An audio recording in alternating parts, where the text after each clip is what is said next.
जय हिंद प्यारे दोस्तों, मेरा नाम चंद्रशेखर है और मैं आपका YouTube channel top class maths पर हार्दिक स्वागत करता हूं। स्टार्ट करेंगे आज का सेशन और हम एक नया चैप्टर लेके आए हैं जिसका नाम है औसत एवरेज।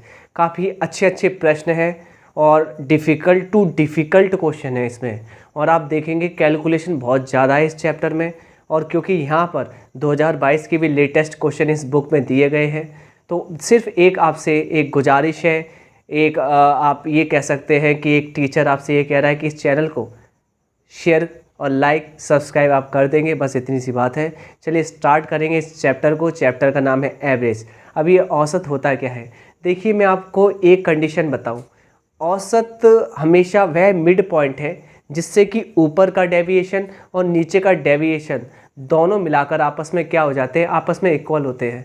या कह सकते हैं, मैं ये कह सकता हूँ, ऊपर का डेविएशन और नीचे का डेविएशन कट कर क्या हो जाता है, जीरो। इसी को आप कहते हैं औसत। अगर ऐसे समझ में नहीं आता तो मैं आपको ये समझा देता हूँ कि औसत का एक्चुअल मीनिंग जो आपने अभी तक पढ़ के आया है वो होता क्या है। देखिएगा यहाँ पर जैसे ही आप औसत की बात करते हैं तो प्यारे बच्चों यहाँ पे लिखा मैंने औसत, इसका मतलब एवरेज।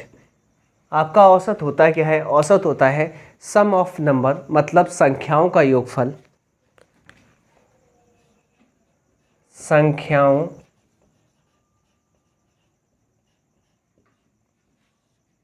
का योगफल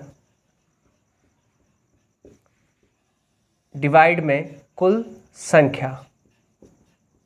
आप इंग्लिश में लिख सकते हैं सम ऑफ नंबर अपॉन में होता है टोटल नंबर। ये होता है आपका औसत। एक और बात, मैंने यहाँ पर औसत की बात करी है। अगर मैं आपसे कहूँ कि संख्याओं का योगफल निकालना है, प्यारे बच्चों क्या निकालना है, संख्याओं का योगफल। अगर आपको संख्याओं का योगफल निकालना है, संख्याओं का योगफल निकालना है, तो हमेशा आपको करना क्या है, संख्याओं का योगफल निकालने के लिए जो भी औसत होगा उसमें कुल संख्या से मल्टीप्लाई करा देंगे। जो भी आपका औसत होगा उसमें जो भी नंबर ऑफ टर्म्स होंगे, कुल संख्या होगी, उससे मल्टीप्लाई करा देंगे। जैसे फॉर एग्जांपल प्रैक्टिकली टर्म्स में समझ लेते हैं। देखिएगा, मैंने कहा 10 संख्याओं का औसत 60 है, 60 है, तो इसका योगफल क्या होगा, तो आप कहेंगे 60 गुणा 10। इसका मतलब औसत कितना था, 60, और 60 में संख्याओं का गुणा कर दिया तो यहाँ पर योगफल निकल आएगा 600। अगर मैं आपसे एक और कंडीशन की बात करूँ, मैंने कहा कि 20 संख्याओं का औसत आपका 100 है। अगर 20 संख्याओं का औसत 100 है तो इनका योगफल आएगा 20 गुणा 100, इट मीन्स 2000। तो बात समझ में आई, पहला पॉइंट। जब आपको इतनी बात समझ में आ गई, ये कंडीशन समझ में आ गई है, तो फिर आगे बढ़ते हैं। आगे है क्या, कहानी जान लेते हैं। देखिए यहाँ पर आप कुछ बात जान लीजिए।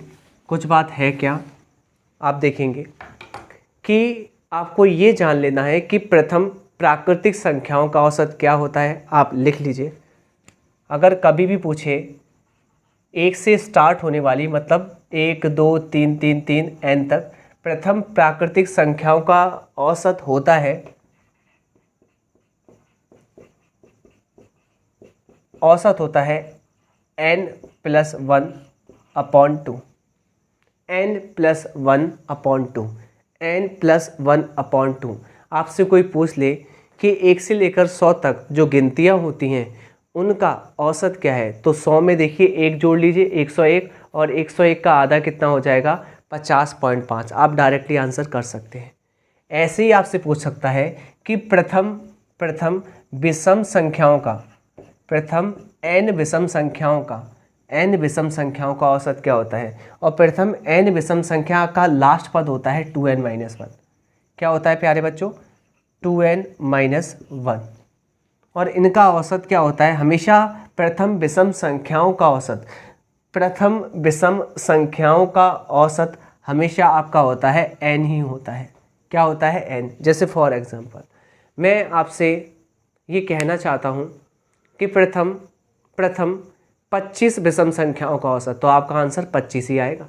मैंने कहा प्रथम 70 विषम संख्याओं का औसत, तो आपका आंसर 70 ही आएगा। बात आ रही है समझ में तो समझ लीजिएगा अच्छे से। अगला पॉइंट, मैंने कहा प्रथम सम संख्याओं का, n सम संख्याओं का औसत, जिसका अंतिम पद 2n होता है, इसका अगर औसत पूछा जाए प्रथम सम संख्याओं का औसत, तो आप कह देना प्रथम सम संख्याओं का औसत n+1 होता है। इसको अच्छे से समझते हैं। अगर मैं 3 क्वेश्चन यहाँ पर लूँ आपके लिए, मैंने कहा प्रथम 200 प्राकृतिक संख्याओं का औसत क्या होगा, संख्याओं का औसत क्या होगा, तो आपने कहा प्रथम प्राकृतिक n संख्याओं का औसत होता है n+1/2। इसका मतलब आप 200 में 1 जोड़ेंगे, क्लियर, अपॉन 2 कर देंगे और आंसर आएगा 201/2, इट मीन्स 100.5। अगर आपसे ये कहता है कि प्रथम 100 सम संख्याओं का औसत, सम संख्याओं का औसत, तो आपका आंसर होगा बाय फॉर्मूला, आपको पता है प्रथम n सम संख्याओं का औसत, देखिए यहाँ लिखा हुआ है, होता है n+1।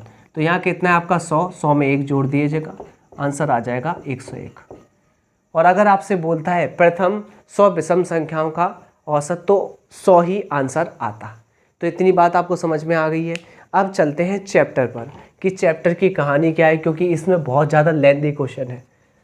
ये तो छोटी सी बात थी, अब करेंगे इस चैप्टर के क्वेश्चन। ये किताब है आपका पिनेकल, जो कि 4th एडिशन है और काफ़ी अच्छे क्वेश्चन है 2022 के, और अच्छे से कर लेना है, चैनल को शेयर करना है, जिससे कि आपको अच्छा, मतलब मुझे अच्छा कंटेंट कराने का एक मोटिवेशन मिले। चलिए पहला प्रश्न यहाँ पर क्वेश्चन नंबर 11 कहाँ से है, क्वेश्चन नंबर पहला हम लगाते हैं, जो कि आपकी स्क्रीन पर आने वाला है। देखिएगा, ये आपका पहला प्रश्न है और क्या कहता है देख लेंगे। देखिए कहता क्या है, 27 पारियों के लिए किसी क्रिकेट खिलाड़ी का बल्लेबाजी का औसत 47 रन है। अच्छे से सुनिएगा, बहुत अच्छे से। यहाँ पर मैं संख्या को संख्या के नीचे लिख रहा हूँ कि पारी कितनी है 27, कोई भी दिक्कत नहीं है।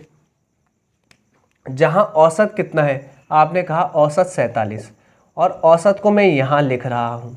हमेशा ध्यान रखना, आगे औसत को मैं a से रिप्रेजेंट करूँगा और संख्या को n से रिप्रेजेंट करूँगा। और आपको ये पता होना चाहिए, जब संख्या का गुणा औसत में करते हैं तो योगफल निकलता है। क्या निकलता है प्यारे बच्चों? योगफल।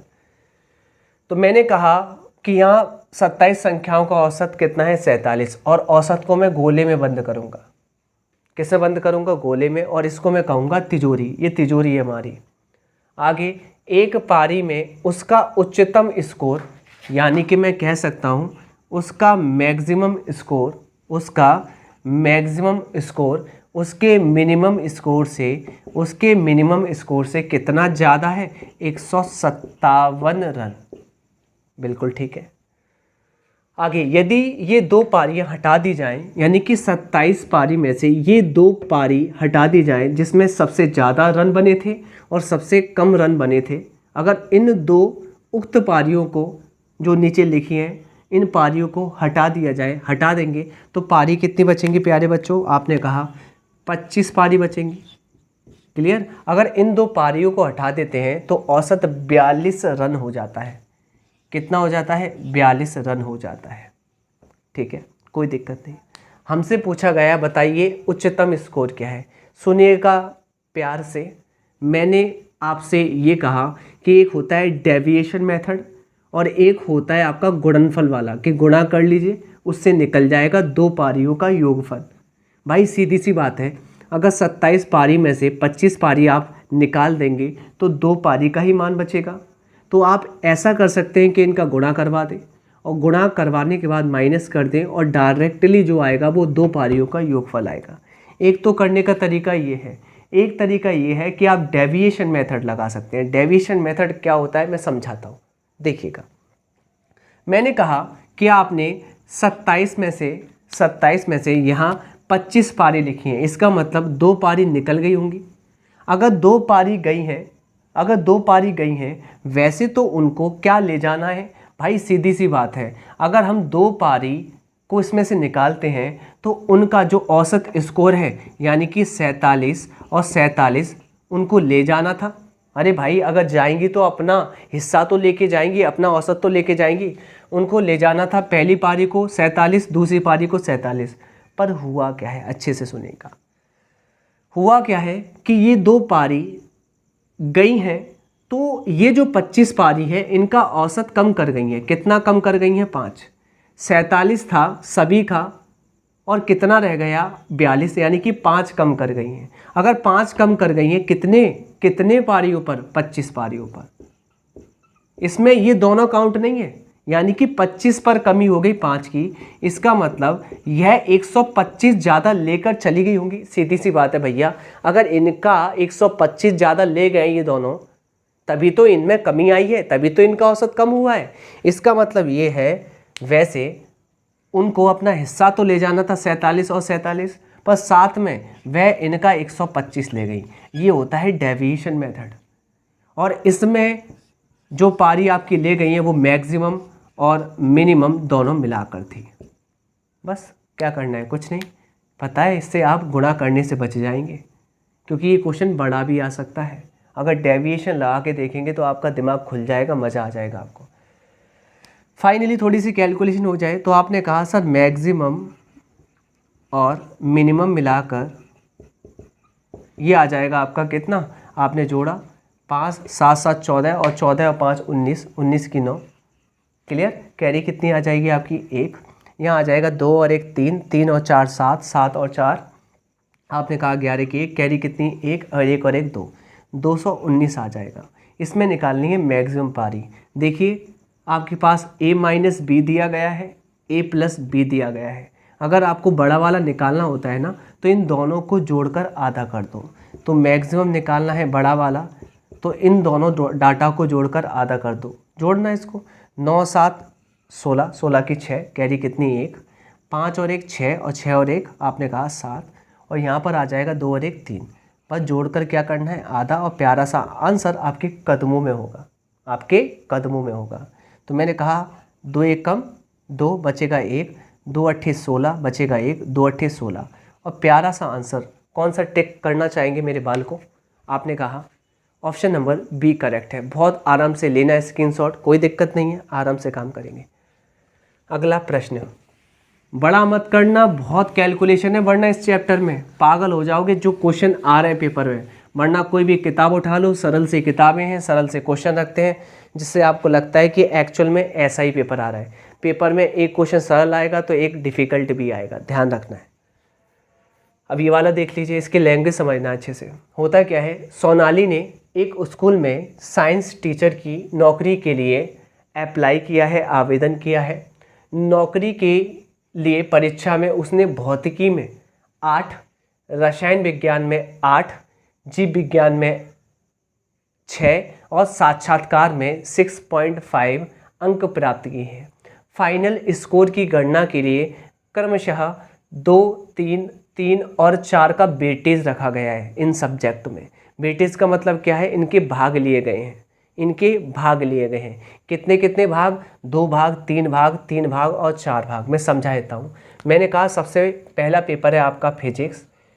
क्लियर? देखिए अच्छे से, उसने भौतिकी में 8, रसायन में 8, जीव विज्ञान में 6 और साक्षात्कार में 6.5 अंक प्राप्त करे। तो अंक तो इतने प्राप्त करे 8, और इसके कितने भाग चुने गए हैं? आपने कहा 2 भाग। इसके कितने भाग चुने गए हैं? आपने कहा 2 भाग। तो 8 दूनी 16 इसका योगफल आ जाएगा। ये फिजिक्स की बात रही। अब बात करते हैं रसायन। रसायन के देखना नंबर कितने हैं? 8। और प्यारे बच्चों इसके भाग कितने हैं? आपने कहा 3। तो इसका योगफल कितना आ जाएगा? रसायन में जो अंक आएंगे आपके वो आएंगे 24। आगे मैंने कहा जीव विज्ञान में देखिए अंक कितने हैं? 6। और इसके भाग कितने लिए गए हैं? आपने कहा 3। तो आपने कहा 6 तिया 18। आगे एक सब्जेक्ट बचा है आपका इंटरव्यू, साक्षात्कार। जिसमें 6.5 अंक आए हैं 6.5, और इसके कितने भाग लिए गए हैं 4। तो मेरे प्यारे बच्चों यहाँ पर कितने नंबर होंगे, आपने कहा 26। क्लियर। अब ये आ गया सारा का सारा आपका योगफल, क्योंकि आपको पता है जब किसी संख्या में औसत का गुणा किया जाता है, इसका मतलब ये है ये जो भाग थे ये संख्या का काम कर रहे थे, और यहाँ पे ये जो नंबर है ये एक तरीके से औसत का काम कर रहे हैं। तो इनका मल्टीप्लाई करेंगे तो ये निकल के आएगा योगफल।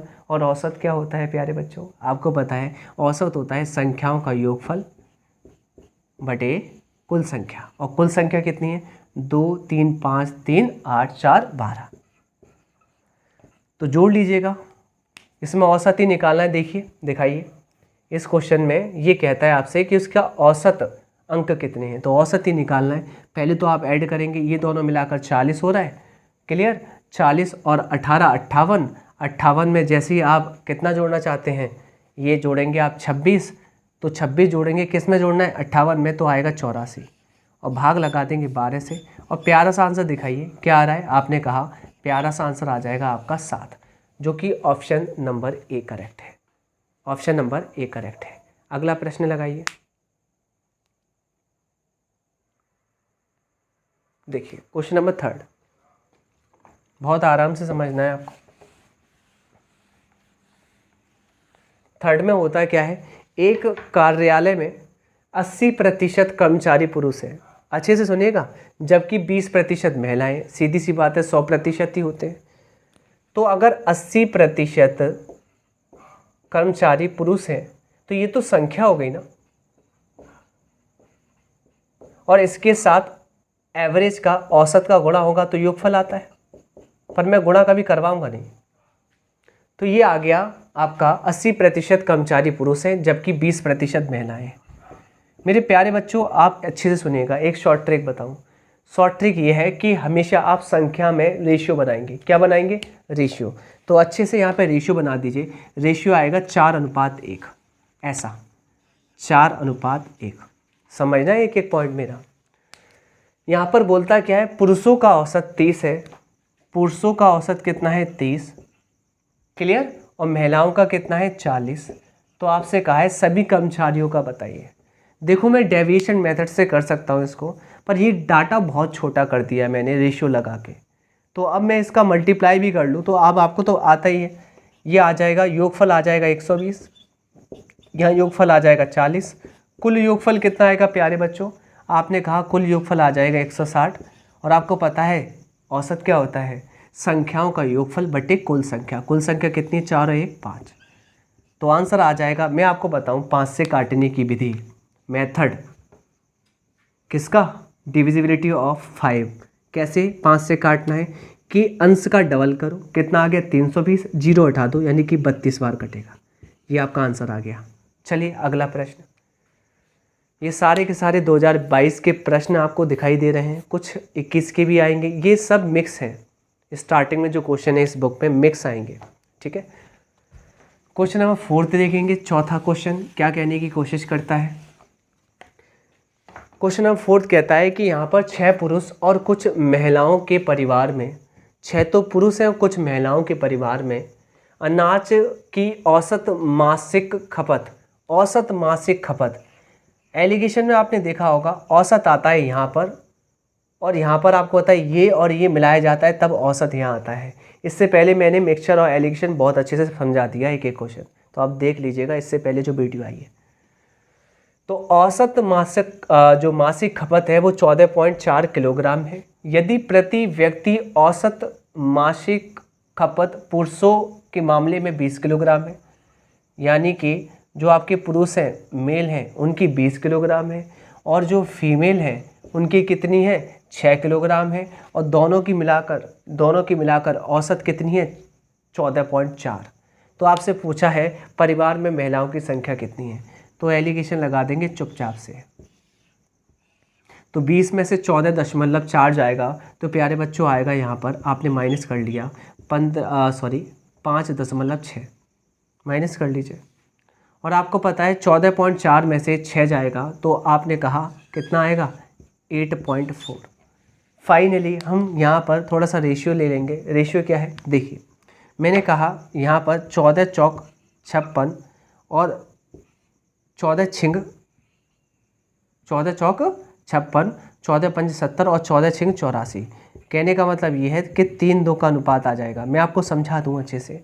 यहाँ पर आदमी शुरुआत में 6 पुरुष है, पुरुष कितने 6 और महिलाएं निकालनी हैं, और पुरुष एक्चुअल में 6 नहीं, रेशियो में कितने 3। 3 की वैल्यू कितनी है 6, कितने बार कटेगा, आत्मा आएगी 2 बार, पुटिंग वैल्यू। इसमें रख दीजिए महिलाएं कितनी हैं, तो महिलाएं आएंगी प्यारे से बच्चों 4। ये आपको निकालना था। अगला क्वेश्चन आपकी खिदमत में आ रहा है, देखिएगा। आपको दिख तो रहा है ना अच्छे से? हाँ, कोशिश तो है कि आपको दिख जाए प्रॉपर वे में।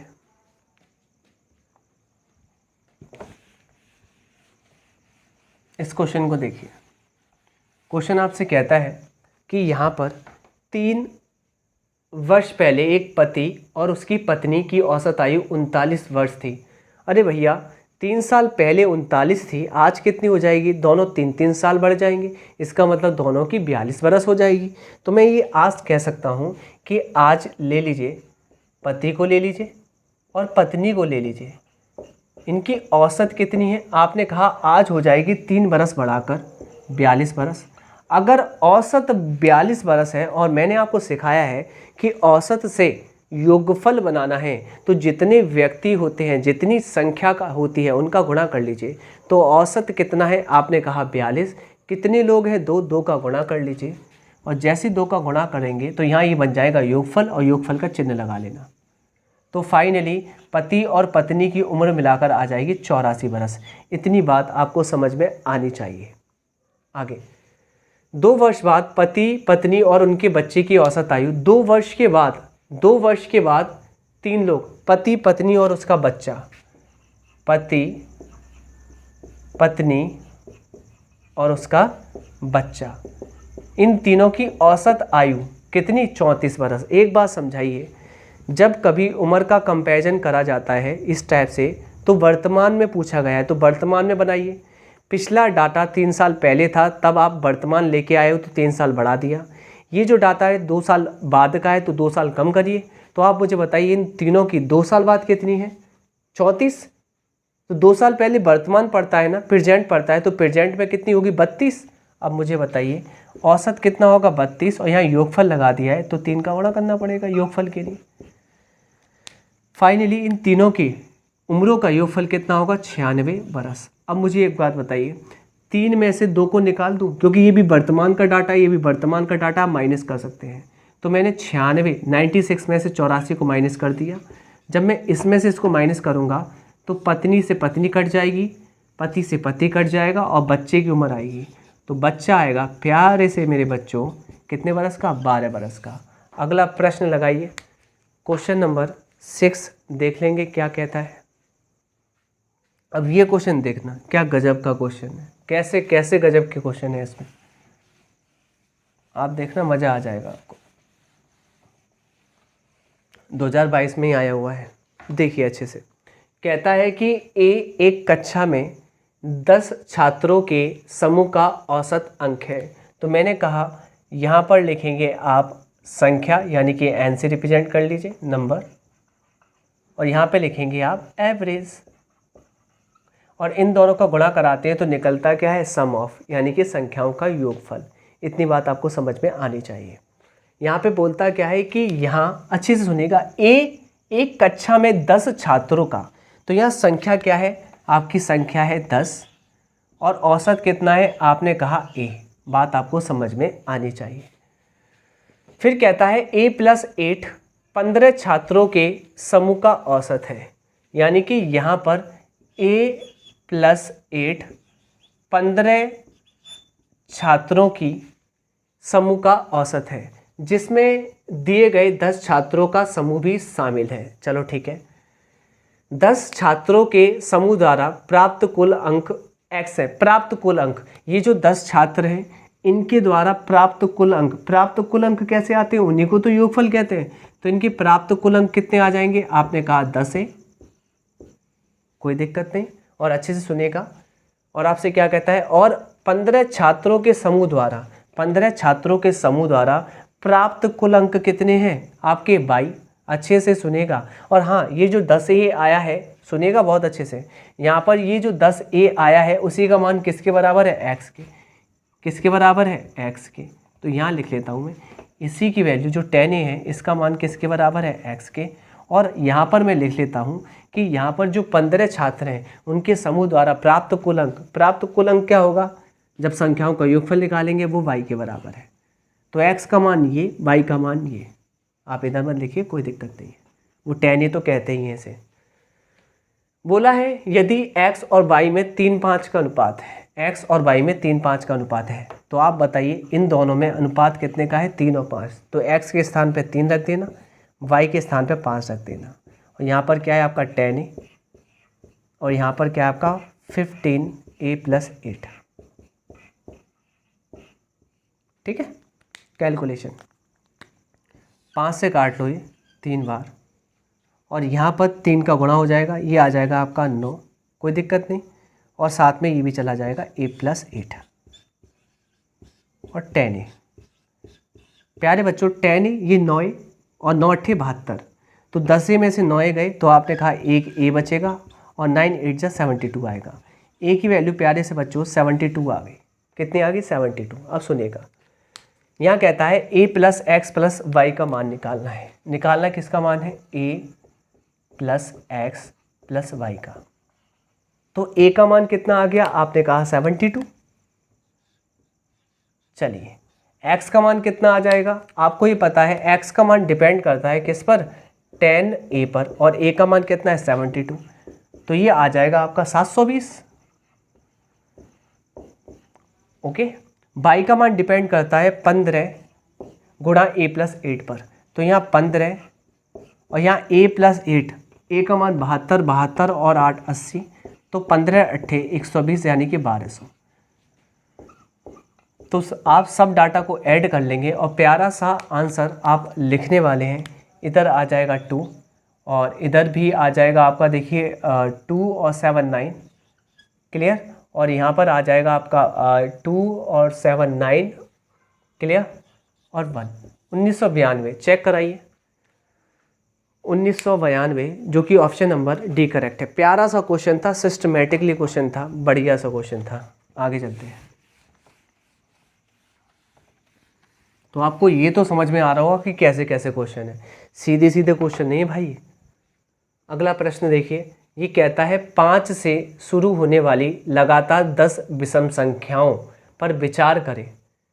पहली और दूसरी को छोड़कर उनमें से प्रत्येक को 3 से गुणा करें। इस प्रकार बनी 10 संख्याओं का औसत क्या है? तो 5 से शुरू होने वाले, मुझे समझाना पड़ेगा पूरा।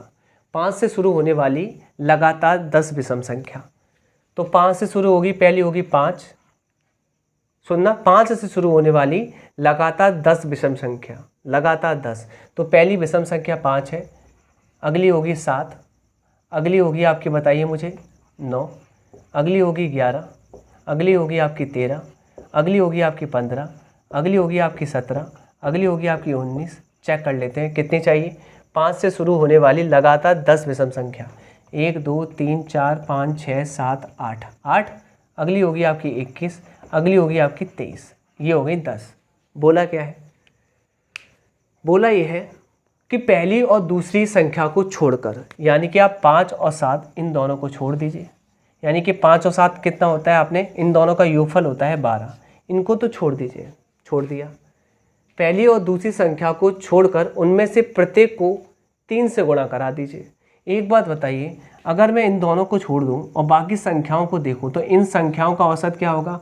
क्योंकि इनमें डिफरेंस सेम है। अगर डिफरेंस सेम है तो मैंने आपसे हमेशा बोला है, अगर संख्याओं में डिफरेंस सेम है तो ये एपी में हो जाती हैं, और एपी में यानी कि ये समांतर श्रेणी में हो जाती हैं, और समांतर श्रेणी का औसत क्या होता है? पहला और अंतिम जोड़कर आधा। इसका मतलब ये है 9 में 23 जोड़ेंगे प्यारे बच्चों, तो आपने कहा कितना आएगा? 32, और 32 का आधा 16, इसका औसत कितना होगा? 16। और वैसे भी देख लीजिए 4 इधर और 4 इधर, बीच में आएगा औसत 16। इसका मतलब ये औसत आ गया इनका, किनका? इन 8 संख्याओं का। अगर इन 8 संख्याओं का अगर औसत आ गया है, क्या मैं इसको योगफल बना लूँ? तो इनका योगफल कितना आएगा? आपने कहा 16 अट्ठे 128, 16 अट्ठे 128। ठीक है, यहाँ तक बात तो आ रही होगी समझ में। और ये क्या कहता है कि इनमें कितने से गुणा कर दूँ? 3 से। तो इनका योगफल कितना बैठेगा? तो आपने कहा अगर 3 से इनमें गुणा कर रहे हैं प्रत्येक में, भैया प्रत्येक में करोगे 3 3 3 से गुणा तो कॉमन 3 आ जाएगा, तो 3 से फाइनली यहाँ पे गुणा कर दो तो आ जाएगा कितना? 384। तो मैंने कहा इन 8 संख्याओं का 3 से गुणा करने पर ये जो योगफल आया है इतना, और स्टार्टिंग की 2 संख्याओं का कितना है योगफल? 12। आपसे पूछा है 10 संख्याओं का औसत क्या होगा, तो नया 10 संख्याओं का जो औसत होगा, जिसमें 2 संख्या का योगफल ये रहा, 8 संख्या का नया योगफल ये रहा, फाइनली जोड़ लीजिए 3, 9, 6 और 10 से डिवाइड दे देंगे, आंसर आएगा 39.6। चेक करिए। हाँ जी, पहला ऑप्शन आपका करेक्ट है। आपको अच्छे लग रहे होंगे प्रश्न अच्छे है ही, सीधे साधे नहीं है, दिमाग वाले प्रश्न हैं। अगला क्वेश्चन देखिए, कहता है कि प्रथम 8 अभाज्य संख्याओं का औसत, प्रथम 8 अभाज्य संख्याओं का औसत। एक बात बताइए, अभाज्य संख्या जो खुद से कटती हैं और 1 से कटती हैं, तो पहली कौन सी है? आपने कहा 2, अगली 3, अगली है 5, अगली है 7, अगली है प्यारे बच्चों 11, अगली है आपकी 13, अगली कितनी है? 17। कितनी करनी है आपको? आपको करनी है 8, अगली ले लीजिए 19। तो आपने कहा ये 8 अभाज्य संख्याओं का औसत प्रथम 10 सम प्राकृतिक संख्याओं के औसत से अनुपात बताना है। मैंने आपको स्टार्टिंग में बताया था कि प्रथम n सम संख्याओं का औसत क्या होता है? n+1। तो यहाँ पर n की जगह पे कितनी है? 10, तो 10 में 1 जोड़ना 11, यानी कि प्रथम 10 सम प्राकृतिक संख्याओं का औसत 10 में 1 जोड़कर 11 आ जाएगा। कितना आ जाएगा? 11। तो ये तो डायरेक्टली 11 आ गया। अब इसका जो अनुपात बताना है किससे? इन 8 अभाज्य संख्याओं से। तो आपको पता है कि औसत क्या होता है, जब डिफरेंस अलग अलग होता है तो इनको जोड़ो और 8 से भाग दे दो, इनको जोड़ो और 8 से भाग दे दो। आपने जोड़ा इनको तो आया 77 और 8 से भाग दे दिया तो इनका औसत निकल आया। फाइनली इसको काट लेंगे 7 बार और 8 इधर पहुंच जाएगा, प्यारा सा आंसर आएगा 7:8। यही प्यारा सा आंसर है।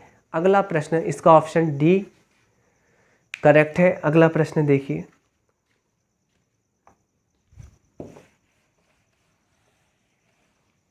ये क्वेश्चन थोड़ा सा कैलकुलेटिव है बट आप करेंगे, कैलकुलेशन तो आप करेंगे ही करेंगे। 9वां प्रश्न बोलता है क्या है? एक कारखाने के 60 कर्मचारियों का औसत कितना है? 29,900। तो मैंने कहा कि आप जैसे कि यहाँ पे लिखते हैं, यहाँ लिखते हैं आप नंबर और यहाँ पे लिखते हैं आप एवरेज। तो यहाँ पर बोल रहा है कि 60 कर्मचारियों का, कितने कर्मचारियों का? 60 कर्मचारियों का औसत कितना है मेरे प्यारे बच्चों? 29,900। कितना है? 29,900। 29,900। क्लियर। यदि 2 अधिकारियों को प्रत्येक को 90,000 रुपये मिल रहे हैं, यानी कि जो 2 अधिकारी हैं प्रत्येक को कितने मिल रहे हैं? आपने कहा प्रत्येक को 90,000 रुपये मिल रहे हैं, 90,000 रुपये मिल रहे हैं, और 8 पर्यवेक्षकों को, जो भी कर्मचारी हैं, को औसत वेतन 65,000 मिलता है। तो 8 को कितना मिलता है? तो आपने कहा 65,000 मिलता है। कितना मिलता है? 65,000 मिलता है। अब मैं आपसे हमेशा ये कहता हूँ, अगर आपको शॉर्ट बनाना है, अगर आपको शॉर्टेस्ट करना है, तो संख्या जो दी है उसमें रेशियो बना लो। तो यहाँ मैं रेशियो बना लूँ। अगर मैं रेशियो बनाऊँ तो 2 से ये भी कट रहा है, ये भी कट रहा है, ये भी कट रहा है। 2 से ये कटता है 30 बार, 2 से ये कटता है 1 बार, और 2 से ये कटता है 4 बार। ये शॉर्ट ट्रिक बना दी मैंने। हमेशा आप संख्याओं में रेशियो बना सकते हैं, ठीक है।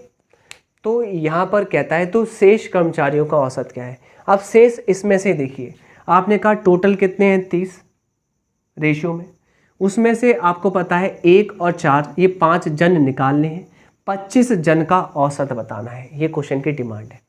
एक तो डेविएशन मेथड होता है, एक आपका कैलकुलेशन गुणा वाला मेथड होता है, और ये देख लेना होता है कि गुणा वाला कब करना होता है। जब आपकी कैलकुलेशन छोटी है तो गुणा वाला कर लीजिए, जब कैलकुलेशन बड़ी है तो डेविएशन लगा लीजिए, पर आने दोनों चाहिए आपको। मैंने कहा यहाँ पर गुणा वाला भी यूज कर सकते हैं, बड़ा नहीं है। क्यों बड़ा नहीं है? क्योंकि सीधे सीधे मल्टीप्लाई है, इसमें 3 का करेंगे, 1 का करेंगे, 4 का, तो हो जाना है। और अगर आपको डेविएशन लेना है तो डेविएशन से भी कर सकते हैं। डेविएशन से थोड़ा बड़ा हो सकता है तो कोई दिक्कत नहीं, आप मल्टीप्लाई कर लीजिए, मल्टीप्लाई आसान है इसका। चलिए, अगर मैं 3 का गुणा करूँ 299 में, तो 299 300 में 1 कम है, तो 300 900, 900 में 3 कम कर लो, तो फाइनली कितना आ जाएगा, आपने कहा 897 मल्टीप्लाई आ जाएगा 299 दिया, और यहाँ पे 0 हो जाएंगे आपके 3। बात तो ठीक है।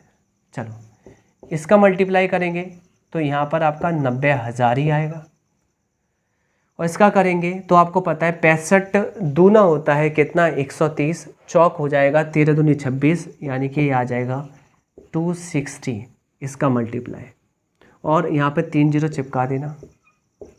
अब करना क्या है, चुपचाप से सुन लेना, टोटल में से इन दोनों को माइनस कर दो, क्योंकि आपको पता है 30 में से 5 लोग माइनस हो जाएंगे, बचेंगे कितने, 25 लोग। तो 25 लोग पर हम औसत देख लेंगे कितना आ रहा है। पहले योगफल तो निकालें, तो योगफल कितना आएगा, आप इसमें से इन दोनों को जोड़कर माइनस कर दो। कहने का मतलब अच्छे से समझना, बहुत आराम से समझाऊंगा। 897,000 में से आपको माइनस करना है इन दोनों को जोड़कर। ये 2,60,000 है, ये आपके 90,000 है। अगर 2,60,000 में 90,000 जोड़ोगे तो कितना आएगा, 3 लाख आपका आने वाला है, कितना, 50,000। 3.5 लाख माइनस हो जाएंगे इसमें से, 3.5 लाख माइनस हो जाएंगे। अगर 3.5 लाख अगर आप माइनस करेंगे तो कितना आएगा, 0,0,0,7 4 एंड 5।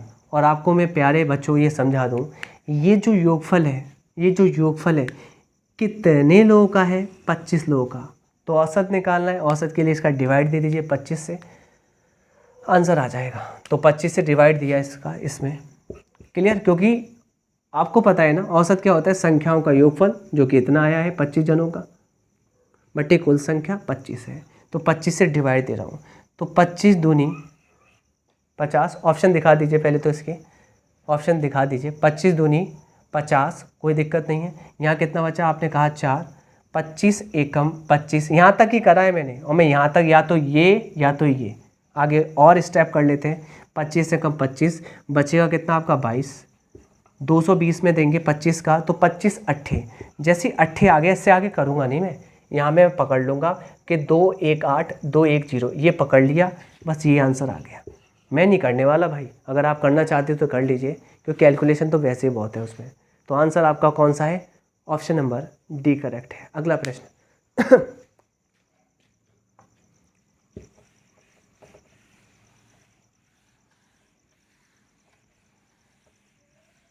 क्वेश्चन नंबर 10 देखेंगे। 10 कहता यह है कि एक परीक्षा हुई है, एक छात्र का औसत 67.6 था, ये आपका औसत है। तो यहाँ संख्या रही होगी, संख्या आपकी क्या थी इसकी, n, पता नहीं है इसलिए। अब सुनेगा आगे, बोलता क्या है, यदि वह गणित में 27 अंक ज़्यादा लाता है तो डेविएशन क्या है, फ़र्क कितना है कि 27 अंक ज़्यादा ले आता है, और कंप्यूटर विज्ञान में 10 अंक ज़्यादा ले आता है, और इतिहास में 18 अंक ज़्यादा ले आता है, क्लियर। और अन्य विषयों में समान अंक रहते हैं तो उसका औसत 72.6 हो जाता है। अगर ये इन तीनों विषयों में ज़्यादा ले जाता है तो उसका औसत बढ़कर कितना हो जाता है, 72.6, पर संख्या तो वही है ना, क्लियर, कोई दिक्कत नहीं है। तो आपसे पूछता है कि परीक्षा में कितने पेपर थे, मतलब n की वैल्यू। मैं आपको बताऊं अच्छे से, मुझे एक बात बताइए बहुत अच्छे से, कि यहाँ पर ये जो ज़्यादा मार्क्स लेके आ रहा है, कितने ज़्यादा लेके आ रहा है, 27, 18, 45 और 10 55। ये जो 55 मार्क्स लेके ज़्यादा आ रहा है, ये जो योगफल का फ़र्क आया है, इस योगफल के फ़र्क के बराबर होगा। योगफल का मतलब इन दोनों का मल्टीप्लाई के बराबर होगा। तो इसका फ़र्क कितना है, आपने कहा 72.6 से 67.6 को माइनस करेंगे, 5 का फ़र्क आएगा औसत में, और जबकि सब पर संख्याओं पर आपको पता है 5n का फ़र्क आएगा, और 5n ही तो योगफल है आपका। मुझे एक बात बताइए, 5 का फ़र्क औसत में और n पर कितना है आपका, 5n हो गया, ये तो योगफल है, तो ये बराबर होगा 5n के। भाई ये जो एक्स्ट्रा आया है वो इस एक्स्ट्रा के बराबर है, तो 5 से काट लेंगे, n का मान आ जाएगा 11, तो 11 इसमें पेपर होंगे। हो गया। अगला प्रश्न देखिए,